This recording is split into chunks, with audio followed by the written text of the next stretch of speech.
हिंद जागरण में एक बार फिर से आप सभी का स्वागत है। डालते हैं एक नजर आज की सुर्खियों पर। भारतीय महिला हॉकी टीम के शानदार प्रदर्शन के बाद भी टीम हारी। पाकिस्तान के मंदिर में तोड़फोड़ पर भारत ने कड़ा रुख अपनाया। रूस ने अफगानिस्तान में तेजी से बदलते हालात पर बुलाई अहम बैठक, लेकिन भारत को न्योता नहीं।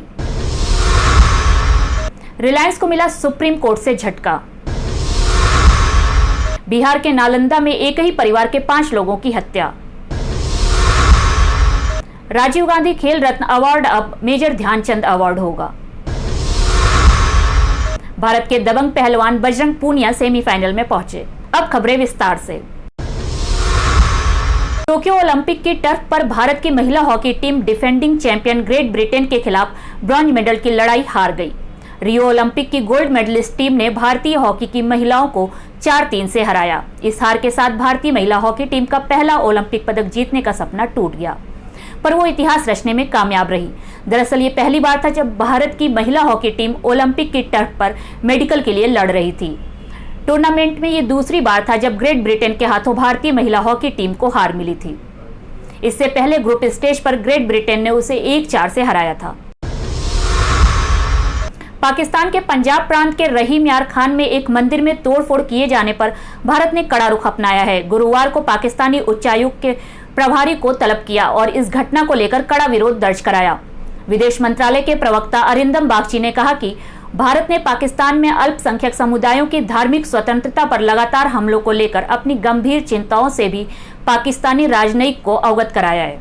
बता दें कि पाकिस्तान के पंजाब प्रांत में मुस्लिम समुदाय के लोगों ने हिंदुओं के एक मंदिर पर हमला कर दिया। इसके बाद मंदिर के कुछ हिस्सों में आग लगा दी गई और मूर्तियों को खंडित किया गया।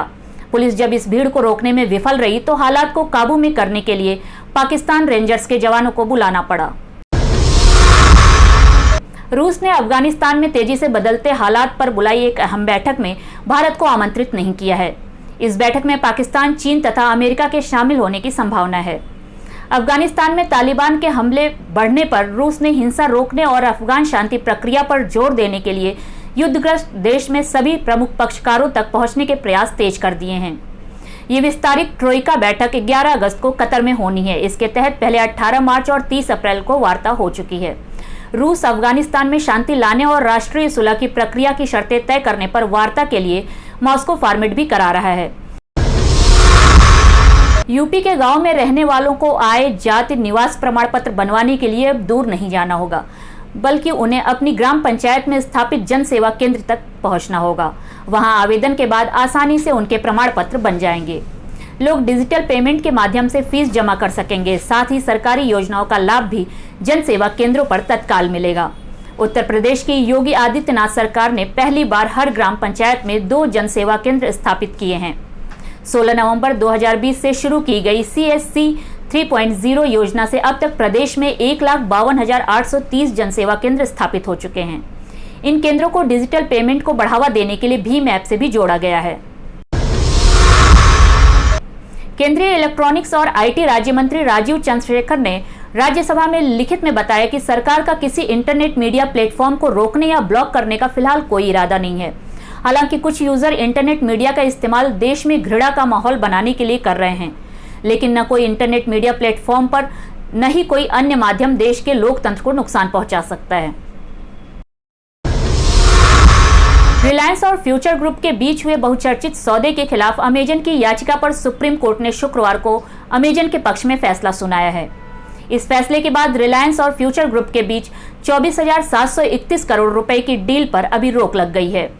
कोर्ट ने अपने फैसले में कहा कि अक्टूबर में सिंगापुर के इमरजेंसी ऑर्बिट्रेशन यानी EA के फैसला सही था और भारत में भी लागू होगा। सिंगापुर में पिछले दिनों रिलायंस फ्यूचर ग्रुप की डील पर रोक लगा दी गई थी। इसके बाद अमेजन ने भी विलय के इस सौदे के खिलाफ सुप्रीम कोर्ट में याचिका दायर की थी। फ्यूचर ग्रुप ने इस साल की शुरुआत में रिलायंस से 3.4 बिलियन अमेरिकी डॉलर कीमत की रिटेल संपत्ति बेचने का सौदा किया था। 2019 से अमेजन के फ्यूचर कूपन में 49% हिस्सेदारी है। इसकी वजह से अमेजन की फ्यूचर रिटेल में अप्रत्यक्ष तौर पर मालिकाना हिस्सेदारी है।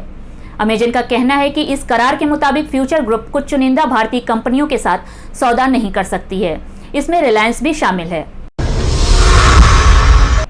बिहार के नालंदा में एक ही परिवार के 5 लोगों की भूमि विवाद में हत्या कर दी गई, जबकि 3 लोग घायल हैं। राजगीर के छबिलापुर थाना क्षेत्र के लोदीपुर गांव में हुई इस घटना के बाद सन्नाटा पसरा है। मीडिया सूत्रों के अनुसार पूरे गांव में जगह जगह खून के निशान हैं।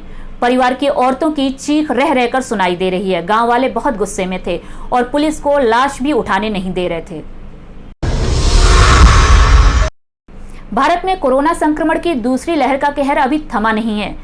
तब तक अगस्त में कोरोना के नए केस लगातार बढ़ने लगे हैं। शुक्रवार सुबह स्वास्थ्य मंत्रालय की ओर से जारी आंकड़ों के अनुसार पिछले 24 घंटे में 44,643 नए कोरोना केसेस आए हैं और 464 संक्रमितों की जान चली गई है। हालांकि देश भर में पिछले 24 घंटे में 41,096 लोग कोरोना से ठीक भी हुए हैं, यानी कि गुरुवार को 3,083 एक्टिव केस बढ़ गए। भारत में अब तक 3 करोड़ 18 लाख से ज्यादा लोग कोरोना वायरस से संक्रमित हो चुके हैं। अमेरिका के बाद भारत में ही सबसे ज्यादा संक्रमण का प्रकोप फैला है। राजीव गांधी खेल रत्न अवार्ड अब मेजर ध्यानचंद अवार्ड होगा। केंद्र सरकार ने शुक्रवार को खेल से जुड़ा एक बड़ा फैसला लिया। राजीव गांधी खेल रत्न पुरस्कार का नाम बदलकर मेजर ध्यानचंद पुरस्कार कर दिया गया है। प्रधानमंत्री नरेंद्र मोदी ने इस फैसले की घोषणा करते हुए कहा कि यह अवार्ड हमारे देश की जनता की भावनाओं का सम्मान करेगा। आपको बता दें कि मेजर ध्यानचंद हॉकी के महान खिलाड़ी थे, जो भारत के लिए सर्वप्रथम सम्मान और गौरव के पल लेकर आए। मेजर ध्यानचंद के जन्म दिवस 29 अगस्त को भारत के राष्ट्रीय खेल दिवस के रूप में मनाया जाता है। ऐसे में देश का सर्वोच्च खेल पुरस्कार उनके नाम पर रखा जाना कहीं से भी गलत नहीं लगता। टोक्यो ओलंपिक के रेसलिंग मैट पर भारत के सबसे दबंग पहलवान बजरंग पूनिया ने पुरुषों के 65 किलोग्राम कैटेगरी में फ्री स्टाइल कुश्ती के क्वार्टर फाइनल में ईरान के पहलवान को 5 मिनट में चित कर दिया। बजरंग ने यह मुकाबला ईरानियन पहलवान को मैट पर गिराकर जीता। इसी के साथ वो इस इवेंट के सेमीफाइनल में पहुंच चुके हैं।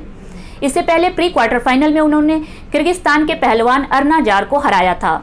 उसमें बजरंग को बेहतरीन मूव के आधार पर जीत मिली थी, क्योंकि मुकाबला 3-3 की बराबरी पर खत्म हुआ था। पुरुषों के 65 किलोग्राम कैटेगरी के सेमीफाइनल मुकाबले में बजरंग पूनिया की टक्कर अब अजरबैजान के हाजी अली एव से होगा। आज के लिए बस इतना ही। देश विदेश की कुछ खास खबरों के साथ फिर मिलेंगे, तब तक के लिए नमस्कार।